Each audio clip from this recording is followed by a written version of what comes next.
तो कदम तो बढ़ा, हौसला तो रख दोस्तों, होगा हर मंजिल आपका आसान जब होगा द बेस्ट एकेडमी का साथ। दोस्तों आज हम आपके लिए क्लास 12th में अगर आप पढ़ते हो और आपको भी 24 फरवरी के दिन आपका हिंदी का पेपर है, तो दोस्तों इस हिंदी के पेपर में हम आपके लिए कुछ ऐसे क्वेश्चन लेके आए। दोस्तों एक ही वीडियो में कंप्लीट कोर्सेस हमने बता रखा है कौन सा पेपर आपके बोर्ड एग्जाम में डायरेक्टली इनरोल होकर छप के जाने वाला, इसके बारे में भी बात करेंगे।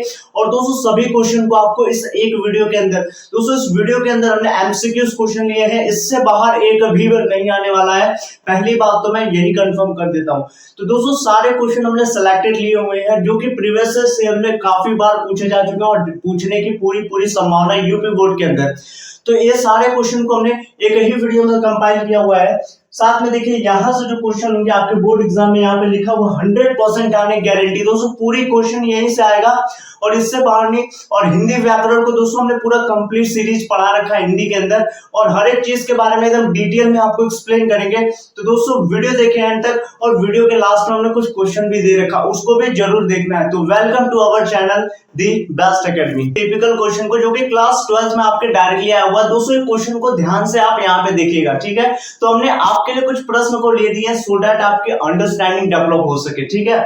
चलिए तो पहला क्वेश्चन यहाँ पे लिखा हुआ है, वासुदेव शरण अग्रवाल द्वारा लिखित कृति है। दोस्तों कौन सी कृति है जो वासुदेव शरण अग्रवाल द्वारा लिखा गया है, ठीक है। तो दोस्तों यहाँ पर जहां पृथ्वी के साथ पुत्र होगा वही ऑप्शन हमारा हिट होने वाला है इस पूरे क्वेश्चन के अंदर। तो यहाँ पे ध्यान से देखिएगा, ठीक है। दोस्तों पुनर्नवा यहाँ पे दिया है जो कि ऑप्शन से यहाँ डायरेक्टली डिलीट हो जाएगा। पुनर्नवा जो है कि वासुदेव शरण अग्रवाल जी की नहीं है, ठीक है जी। तो पुनर्नवा नहीं है तो एक ऑप्शन तो ऐसे करेगा। दोस्तों आलोक के पर्व ये भी नहीं है, तो आलोक के पर्व भी वासुदेव शरण अग्रवाल जी का नहीं है, ठीक है। यहाँ लिखा हुआ धरती के फूल भी ऑप्शन से कट गया। तो दोस्तों तीन ही तो ऑप्शन होते हैं, जिसमें से तीन कट गया तो कौन सा बचा। दोस्तों डंके की चोट पे लिख के आओ, 2 नंबर पाओ, ठीक है। तो पृथ्वी पुत्र ही इसका करेक्ट आंसर होने वाला है, यानी पृथ्वी पुत्र लिख के आओ डंके की चोट पे और 2 नंबर पाओ। तो पृथ्वी पुत्र किसका, वासुदेव शरण अग्रवाल द्वारा लिखी गई क्या है, एक कृति है। दोस्तों मोस्ट इंपोर्टेंट क्वेश्चन है, कई बार पूछा है, आता है, आया हुआ है। आगे बढ़ते हैं।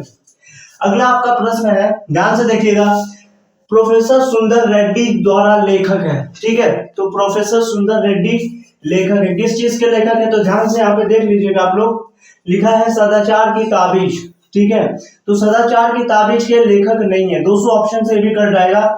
और अगला ऑप्शन देखते हैं, लिखा हुआ साहित्य का श्रेय और प्रेय। दोस्तों इसके भी लेखक नहीं है। अगर आपने ध्यान से, अगर एनसीईआरटी को हल्के फुल्के से भी आपने पढ़ा होगा तो आपको समझ में आ रहा होगा, ठीक है। तो यानी इसका करेक्ट आंसर मेरे विचार ही इसका करेक्ट आंसर हो जाएगा, यानी मेरे विचार ऑप्शन पे लिख के आओ और दोस्तों एकदम करेक्ट हो जाने वाला है, ठीक है जी। तो दोस्तों इसी तरह से इसका ऑप्शन होगा। आगे बढ़ते हैं। अगला क्वेश्चन आपका है, ध्यान से देखिएगा, यशपाल कृत सिंहालोकन की रचना विधि है, किसकी कौन सी विधा है। तो ध्यान से देखिएगा, इसमें विधा पूछा आपसे, तो कौन सी विधा यहाँ पे है, तो ध्यान से देखिएगा। लिखा हुआ है कहानी और लिखा रेखांकित और आत्मकथा संस्मरण। दोस्तों आत्मकथा तो ये होने का नहीं है, तो आत्मकथा पहले ही डिलीट हो गया ऑप्शन से, ठीक है। आगे बढ़ते हैं। अब फिर उसके बाद आपका रेखांकित, ये भी यहाँ से डिलीट हो गया और संस्मरण तो यहाँ से होने का नहीं। तो दोस्तों 3 ऑप्शन यहाँ पे डिलीट हो चुके हैं। तो राइट ऑप्शन इज दैट, इसका कहानी यानी स्टोरी इसका करेक्ट आंसर हो जाएगा। तो कहानी इसका करेक्ट आंसर है। दोस्तों ये कई बार 2023, 22, 23, 24 दोस्तों मोस्ट इंपोर्टेंट क्वेश्चन है, कई बार पूछा जा चुका है बोर्ड एग्जाम में। आगे बढ़ते हैं।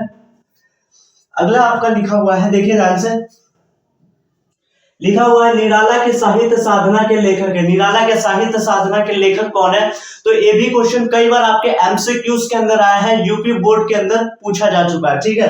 तो निराला के साहित्य साधना के लेखक देख लेते हैं ध्यान से। तो दोस्तों सूर्यकांत त्रिपाठी निराला दिया हो तो ये ऑप्शन कई बार ये बच्चे लगा देते हैं, लेकिन जो कि बिल्कुल गलत होगा, ये ऑप्शन भी नहीं होगा।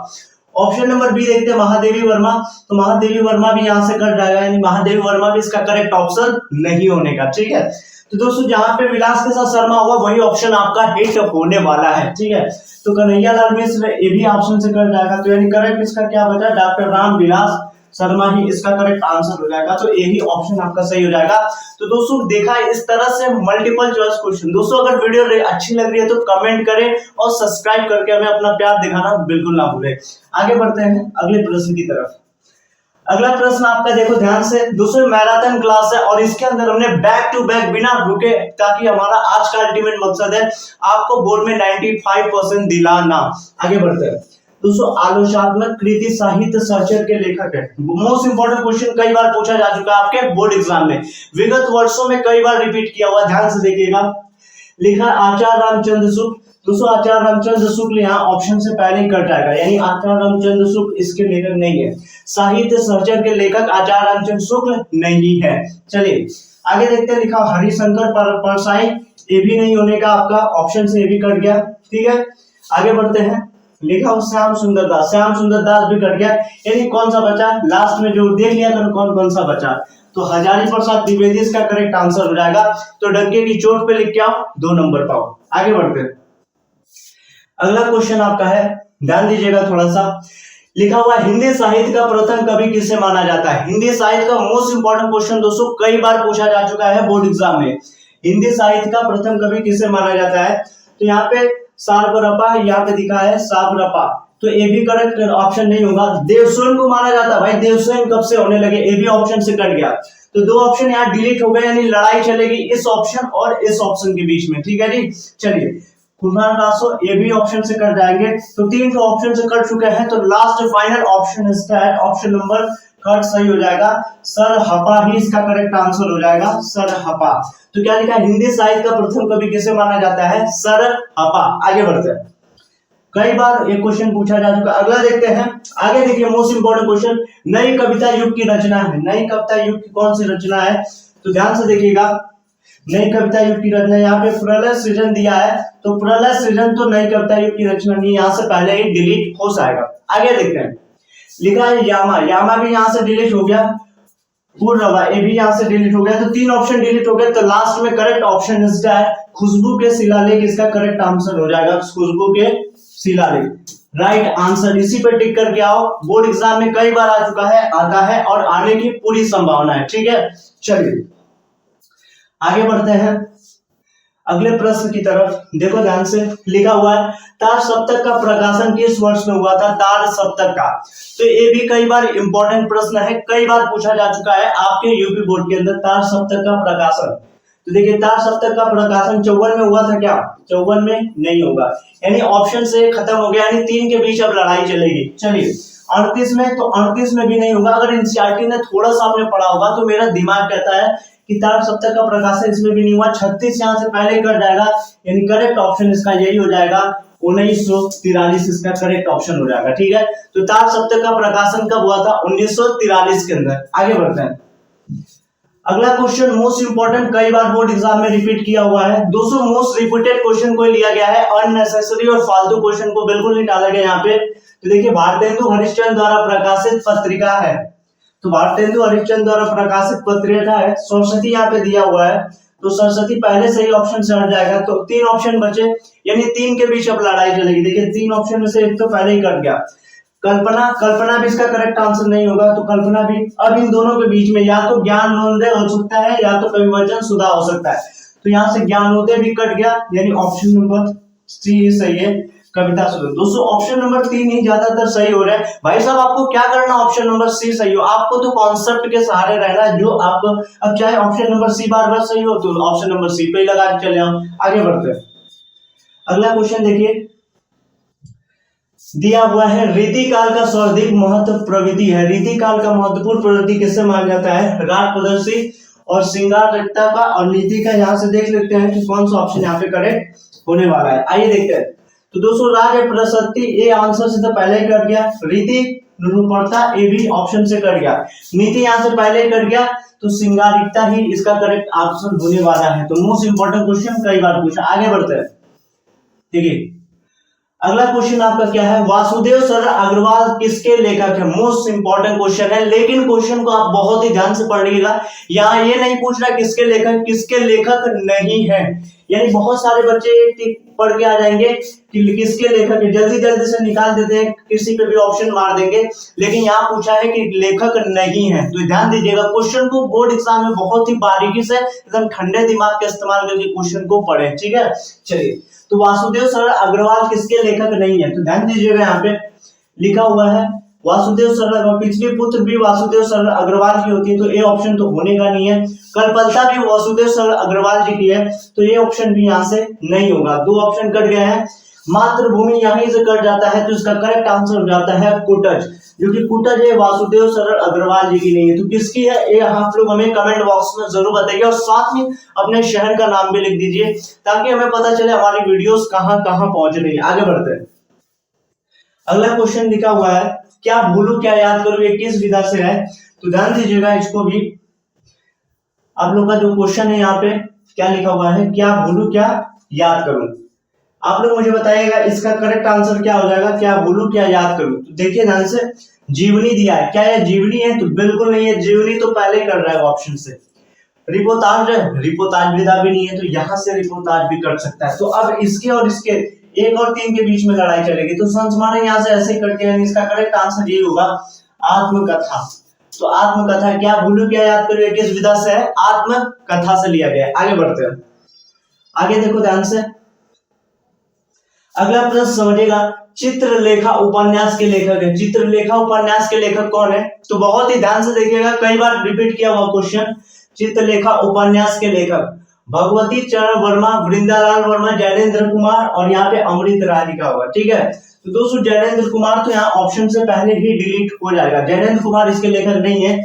चित्रलेखा के अगर आपने ध्यान से अगर हिंदी देखे बिना पढ़े तो आपकी ध्यान नहीं, लेकिन इस क्वेश्चन जो बता रहे हैं अगर उतना भी रट लेते हो तो 10 में 10 नंबर पूरे कंफर्म हो जाने वाला यूपी बोर्ड में। चलिए जैनेन्द्र कुमार नहीं होगा, वृंदालाल होगा क्या, नहीं वृंदालाल तो हमने ऐसा कोई पढ़ा ही नहीं था। तो दोस्तों इन दोनों पे अगर लगाओगे तो बड़ा अटपटा सा ऑप्शन लग रहा है। आइए थोड़ा भेजा को और फ्राई करते हैं। अमृत राय यहाँ से पहले ही कर जाएगा, यानी भगवती चरण वर्मा ही इसका करेक्ट ऑप्शन हो जाएगा। भगवती चरण वर्मा इसका क्या हो जाएगा, करेक्ट ऑप्शन। आगे बढ़ते हैं। अगला प्रश्न है, ये भी फिर आपके 1 नंबर के लिए। आगे देखते हैं क्या लिखा हुआ, ब्राह्मण पत्र के संपादन किसने किया था। तो ब्राह्मण पत्र का संपादन किसने किया था, आप लोग बताइए मुझे कमेंट बॉक्स में कि किसने किया था ब्राह्मण पत्र का संपादन।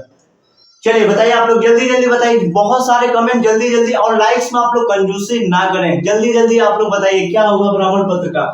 तो देखिए ब्राह्मण पत्र का जो संपादन किया था, कौन किया था यहाँ पे, ब्राह्मण पत्र का संपादन यहाँ पे दिया भारतेंदु हरिश्चंद्र। तो भारतेंदु हरिश्चंद्र यहाँ ऑप्शन से पहले डिलीट हो जाएगा, भारतेंदु हरिश्चंद्र इसका करेक्ट आंसर नहीं होगा।